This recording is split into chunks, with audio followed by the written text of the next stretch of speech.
Hello, welcome to Autistic Chess Openings. We're covering the Scotch Gambit as white, line number 15. Alright, let's summarize today's line.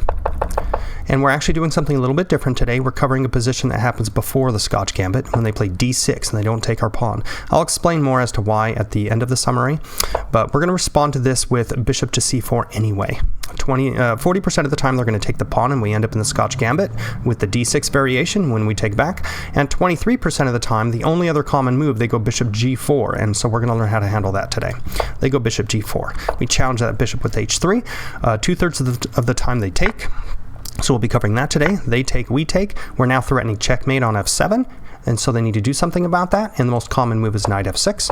And then we push our pawn to d5, attacking their knight. It usually jumps forward, and we move our queen to d3. We're now almost threatening to trap their knight with c3, but there is an escape. They really should play c6 here, but the most common move is not c6. It's the blunder a6, and we're gonna pounce on that and hit it with our top engine move a4, threatening to play c3 and get that knight stuck.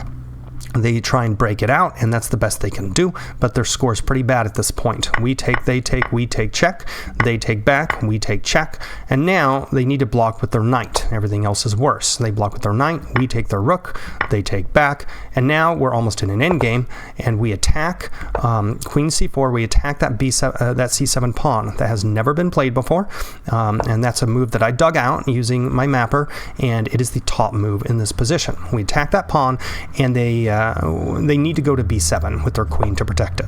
And then we castle, and that's the end of the line. All right, let's get into the details. So, I've got my mapper over here on the side.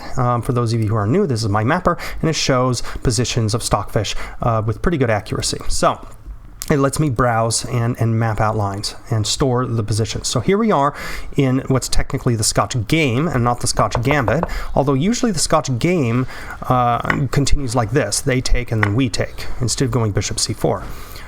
The Scotch game is very rarely continued with d6. This is a sideline that doesn't really have a name.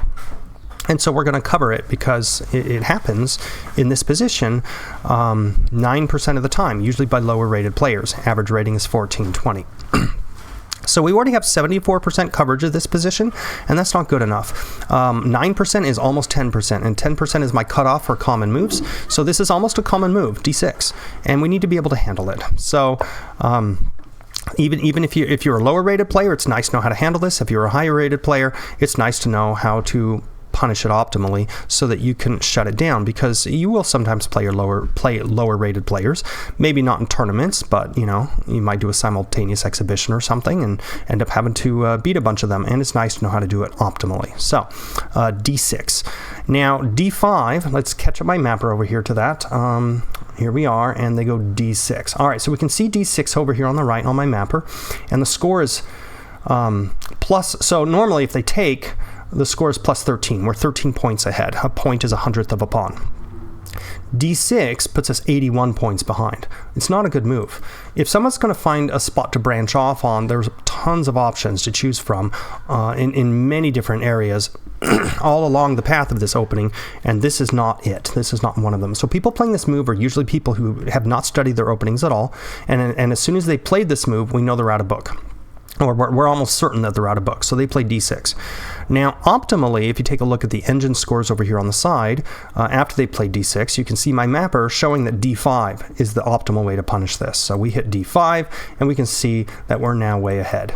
The problem with d5 is the other criteria that matters, all right? So we care about engine strength of openings and of moves, but we also care about several other factors. We care about trickiness, we care about branching, and we care about obscurity for getting strong opponents out of book. Once people are out of book, we don't care about obscurity anymore, and we only care about the first three. Now, branching is what the issue is today. If we play d5, let's take a look at what's common after we play d5 here. Knight at c to e7 is common, knight to d4 is common, knight to b4 is common, knight to b8 is almost common. You have 4 branches now at a very early point in the game that you're going to have to learn. And one thing, as I've been mapping, that I've been learning is more and more critical is early branches are very bad for us when we're trying to map our openings, because they grow a lot more by move 20 than a branch at move 15. I mean, this is move 4. Okay, if they do a branch at move 3, and we go on move 4 and branch off, we have a whole new opening to learn. And it ends up growing very, very big, very, very fast. And so is it really worth it, 40 points, to learn how to fight an opening that only occurs usually when new players are playing us, players of low rating are playing us, and we have to map all that? Or we can say, you know what, 40 points isn't worth it. We're going to go bishop c4. And if they are truly a new player, which they probably are, then we might actually get them to play bishop g4 here, which actually ends up even better. You might say, yeah, but that's going to branch. Well, not as much. This line in particular is a lot more forcing, so there's a lot less branching in it, and our score is much, much better. So let's take a look at that. Excuse me.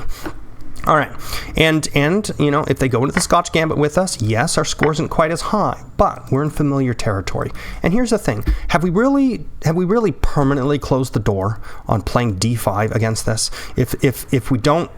If they play d6, have we closed the door on playing d5 in the future? No, we can learn it. It's a big opening with a lot of branching, and we can learn it later if we really want to make sure we squeeze every ounce of points out of that. But bishop c4 gives us 40% coverage of this by going to the Scotch Gambit, which we already know, and 23% coverage for something that's very narrow and very easy, and ends up putting us even more ahead. Sorry. All right. Because take a look at these scores, all right? When we go down that line, let's see here. Bishop c4 and bishop g4. Take a look at that, 120. So if they take the pawn, we're 40 points instead of 80, but we're in familiar territory. And if they go bishop g4, now instead of getting the 80, we get 120. So that's 50% more points than we would have had had we done d5.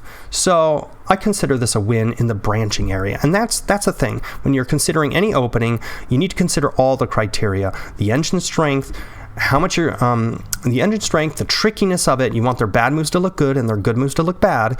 And the branching, how much you have to learn, because you might think, well, I'm willing to learn it. But if you spend your time on that, you could have spent your time on something else. And so you are literally weakening your other branches by spending more time on something you don't need to learn, because everyone, no matter who they are, even if they play chess full time, has limited time. It's finite, it's not infinite. So anyway, and at this point, if they do play bishop g4, we can be certain at this point that they're out of book, because there's no way that somebody plays two bad moves in a row, getting themselves 120 points behind as their opening of choice. And if they do, well, that's not a very good choice. And we're going to keep up with them if they did, but I highly doubt that. So h3 is how we're going to challenge this. And that's why we're handling in this manner. So this was the way of handling d6 that I could find, with all the mapping of all the positions and all the possibilities, that gave the easiest answer, that created the most value of the four qualities that we care about with our openings. And so I think this is the best choice. So we hit h3. All right, bishop takes, and we could always learn the d5 later if we need to. So knight f6. Now, because the players who go down this have already made two bad moves, the likelihood that they don't know what they're doing is high, and so a lot higher than normal. And so if you take a look, 17% of players go knight takes d4 here, and then we checkmate them on f7 with our queen, and their average rating is 1388. So these are lower rated players coming down this line. The higher rated players average 1530 and 1564 that are playing that d6 move. Play these other two moves, but queen f6 isn't very good either. They play queen f6, and you go queen b3, and then you're looking really good. Let's take a look at that real quick. So let's see. Let's come back over to my mapper over here on the side. They take. That's actually the worst of the two. Backing off is better, so they're doing another inaccuracy. They take. We need to take with our queen. That's our only good move. And then right there, queen f6 challenging our queen. It puts us 220 points ahead instead of 142, which we're currently ahead.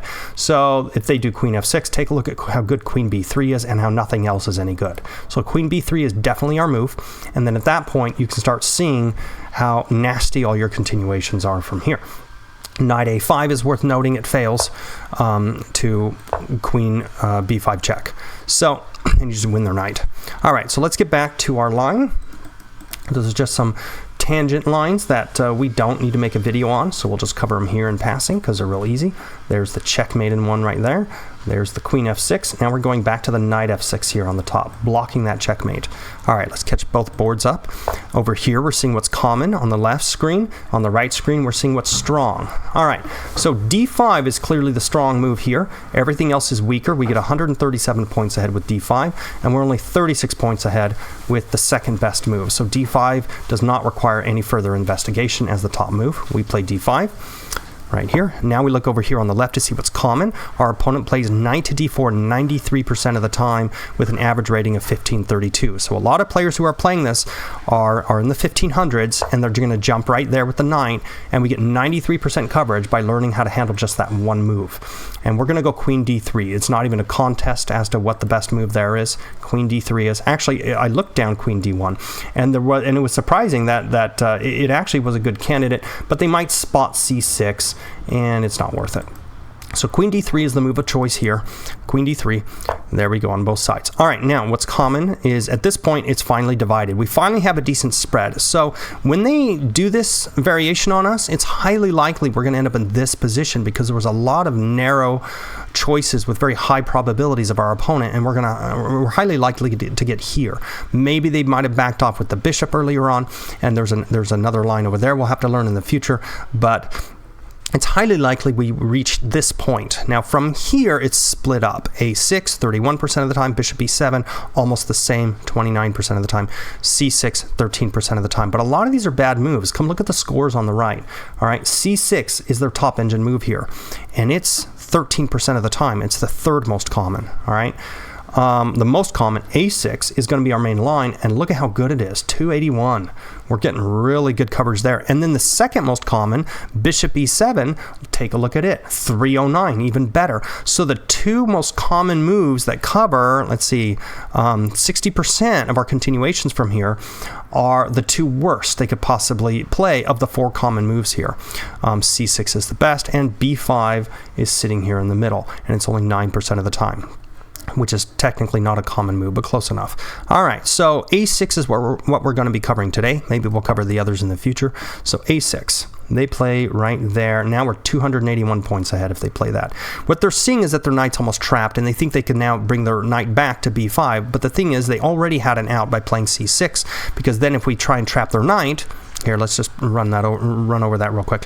If they do play c6 and we try and trap their knight, they can just take, and they're threatening our bishop. Also, there's some tactical continuations where they can do b5 here, and so they're just fine.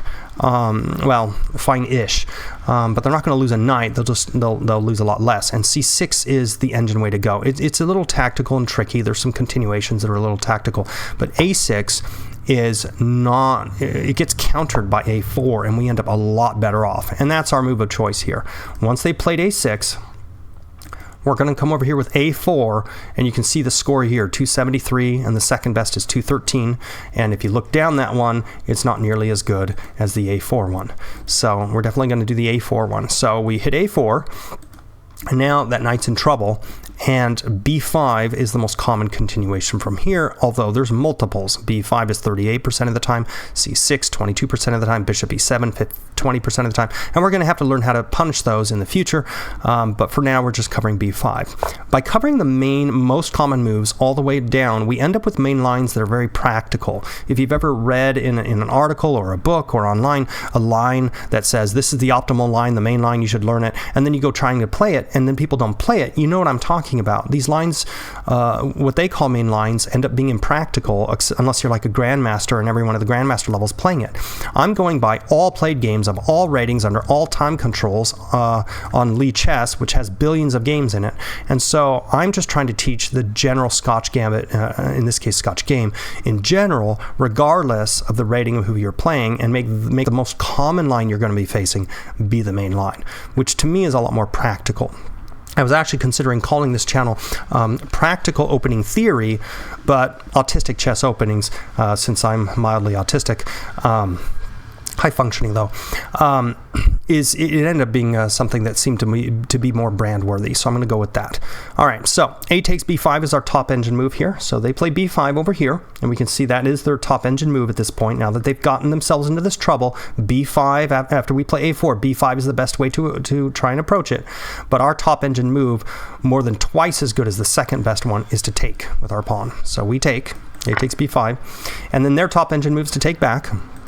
And those are also very common moves, all right? 83% of the time they're going to take back. So we take, they take, and now trading rooks is a possibility, but it ends up being easier for our opponent to figure out what to do. And we can see that by going down those lines and seeing them playing the mistakes less frequently than if we leave the rooks on the board, making the position more complicated for them to figure out. These are often lower rated players. Oh, now we're into the 18 and 1700s. Maybe these players actually plan to go down this line. I don't know.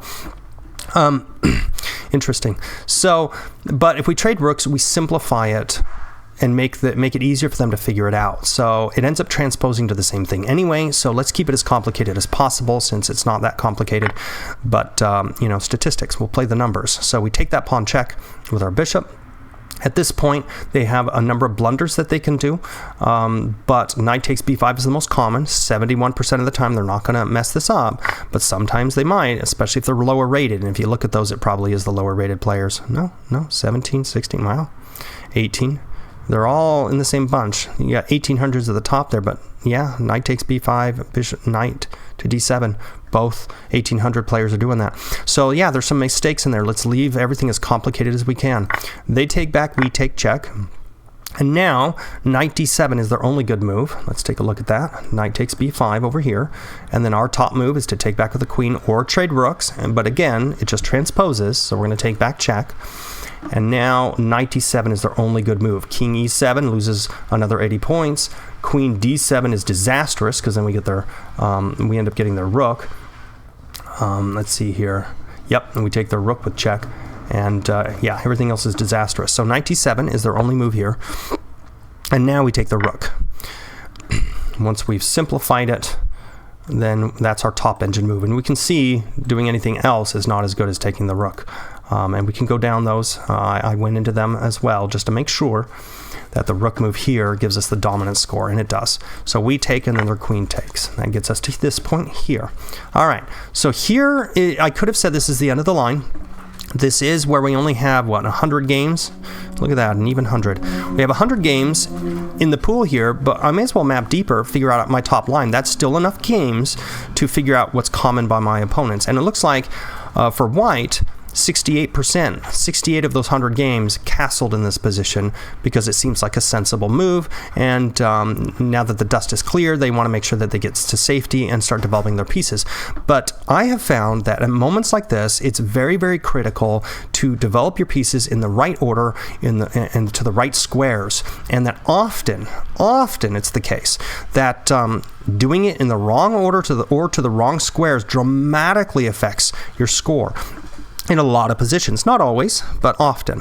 And in this case, we can see that our scores are really high all along here. We're like almost 300 points ahead. So we're a pawn ahead, but the engine says we're almost 300 points ahead. So that's like a pawn and 2 more pawns worth of an awesome position. But as you look down these, my depth on this is only going to 200 million, and when you have the queens in an open position like this, I have to look deeper, and I got to go down all of them, so I did. You'll see that I went down the b4 one, I went down the queen c4 one, I went down the bishop e3 one, I went down all of these, all the way down to knight c3. I did there's like 300 positions here I mapped. And watch queen c4 change as Stockfish takes a step forward and looks 200 million nodes from that point.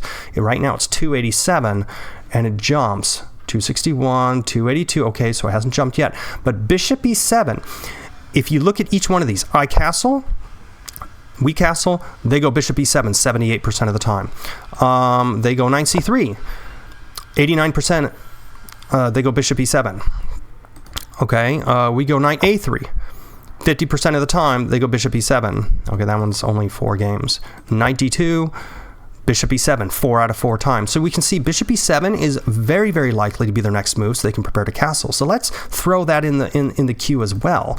And watch what happens. I did this to all of these. I went down the b4 line, then they went bishop e7, and then I looked. Look at queen, and we're all in the 280s, 290s, almost 300. Look what happens to the queen c4 one. 287. We go forward, 261, 282. Look at the bishop e7, 261. Boom, 363. Jumps, because suddenly it can see more now, because, you know, my computers are a little old, 10 years old, but I've got a small fleet of them working, but they're not going to the depth I'd like them to. I'd like to go a billion, but this is what I have to do to compensate. I have to look a little deeper to make sure. And we see a massive swing here because we got the queens in the open position. We need to look a little deeper, and it turns out that it now sees that if we go queen c4 and they go bishop e7 and we take that c7 pawn, we are dominating.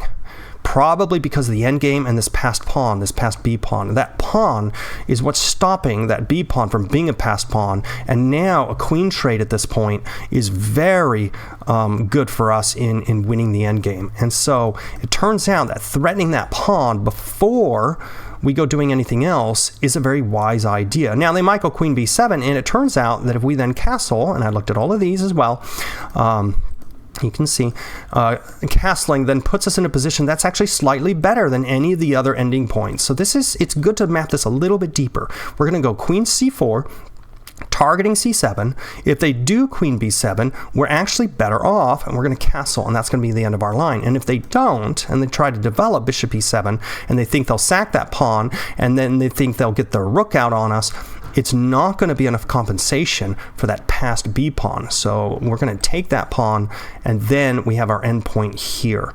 And as usual, let's just go over the moves right here. Here's our endpoint. And before we end the video, I'll show you some of the continuations that could happen. These are some things that look a little bit common, that might be common to me, especially against these lower rated players. So here we are in the final position. They might try knight c5. That's what I would, that's the first thing that would catch my eye in this position. And if they go knight c5, we're going to go knight c3. That's our top move in response. And you can see our final scores here. All right. And that's knight c5. If they go f5, which is the top engine move, by a slight margin, and that's changing wildly because these queens on the board in the big open areas, there's a lot to compute. If they play f5, here's our top moves here. And that's our ending point there. We could do any one of those. And then, let's see, after we take that pawn, they might try, you might say, well, is a queen trade to our advantage? Oh yeah, because that passed b pawn probably. If they offer us a queen trade here, we take it. Look how good our score is at that point. And regardless of what they take back with, we're in the low 400s now in our engine score. So offering a queen trade on d8 is to our advantage to do that queen trade. And if they offer a queen trade on b8, thinking to simplify the game down, not realizing how dangerous it is with us having 2 extra pawns in the endgame, it's only going to propel us to higher scores from there. And there you go. And that's our end point, and that's what it looks like at the end. And I hope you enjoyed the video. And until next time, thank you.